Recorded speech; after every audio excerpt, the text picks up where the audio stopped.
Hi guys, James Buckley here. I want to shoot a video here about 7 ways to make someone feel important.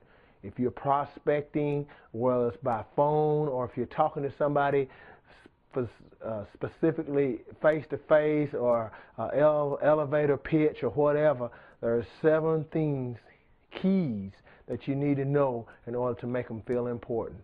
So let's get right into this. Number 1, you want to smile. You always want to smile when you're talking to someone, because if you smile, it sends off a feeling of warmth.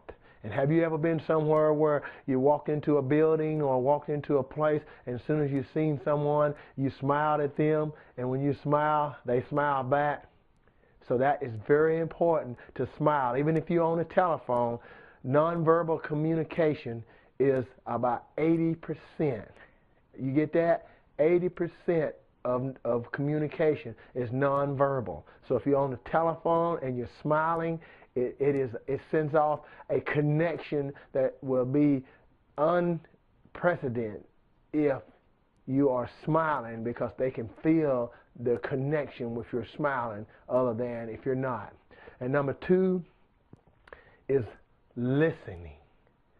That is a key principle for making someone feel important. Now, most people, they want to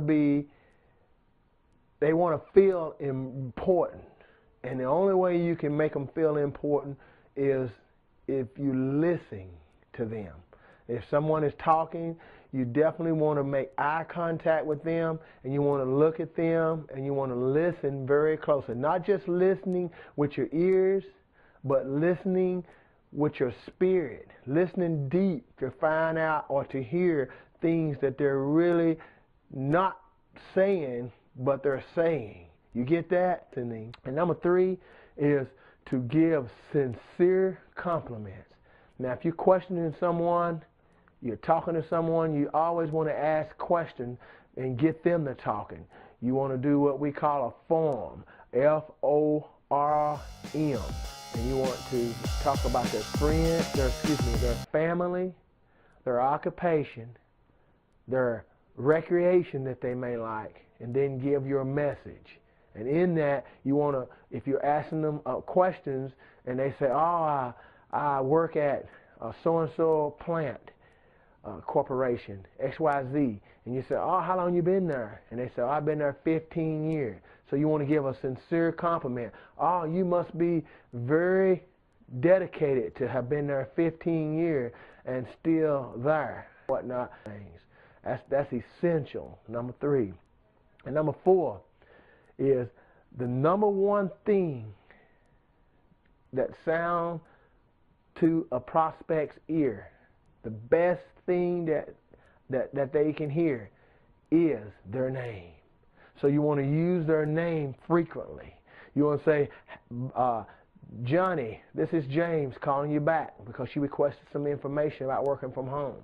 Or Johnny, I just seen that you opt in to one of my opt-in forms. I just want to connect with you and see if we establish a relationship. Now, Johnny, is you seriously looking for a way to generate income? And they say, well, yeah, sure I am. Well, Johnny, this is what I want to do. You always want to use their name as frequent as possible. Now, you don't want to make it sound repetition, but you want to make sure you use their name frequently. That's number 4. And number 5, you want to use what we call U-turns. Now, this is very important, because if you're talking to somebody and you're relating to them and you're asking them questions, you're always going to get the thing that causes a person to reject you is usually the nonverbal communication that you give off. And see, you may, or insecurity that the person may have, provided you ask them a question that kind of gets them in a place where they feel like they have to come back with a response that you're not really ready for. But you got to always be ready to do a U-turn. If you ask them, say, so how much income are you accustomed to on a yearly basis? And they'll say, what that's got to do with me working from home? And you say, I just want to establish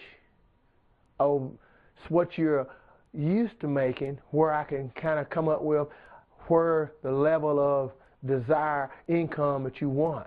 So you need to come back with a U-turn quickly and something that's gonna counteract what they said. And you don't need to say, well, what's this got, if they say, what this got to do with me making income from home? You don't want to say, so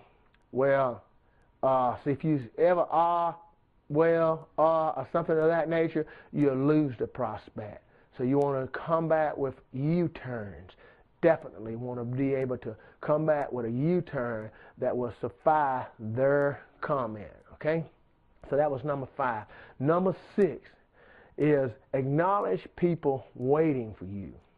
In other words, if you call somebody and they had answered to an ad that you had online or somewhere, and then you get them on the phone and you say, hey, this is James, I just want to call you. I see where you answered to one of my ads. First of all, I want to thank you.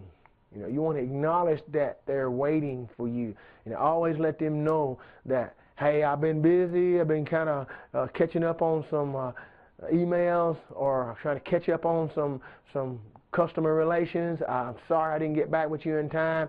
I know your time is very important to you. When you say that, a person automatically feels important because you just related that to them.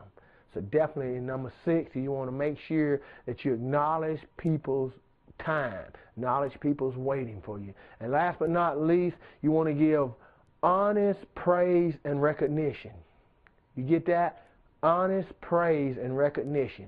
Now, an example of that is this is kind of team oriented. If you got a team, if you got somebody, definitely if you just brought somebody into your business and you're working with them, and automatically they have a sense of bringing someone in, and they say, hey man, I just brought in Johnny over in California, man, what I do next? First thing you want to do is congratulations.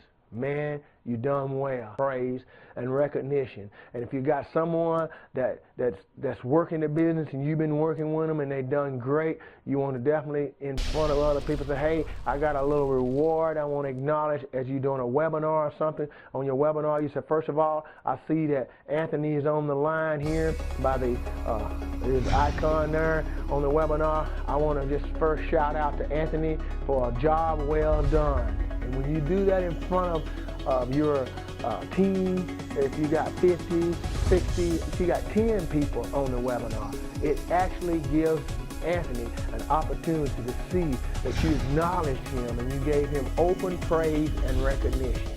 So guys, this is James Buckley. I hope these 7 tips help you. Definitely keep that in mind. Always keep those perspectives, those keys in line, that you can constantly make a person feel important, because a person definitely want to feel like he or she has an importance in your team. This is James Buckley signing off. Look forward to connecting with you. My 3rd principle was give sincere compliment. Second principle was listening. The next video I want to try to shoot with you 7 effective ways of listening. So definitely look forward to seeing you on the next video. James Buckley signing off.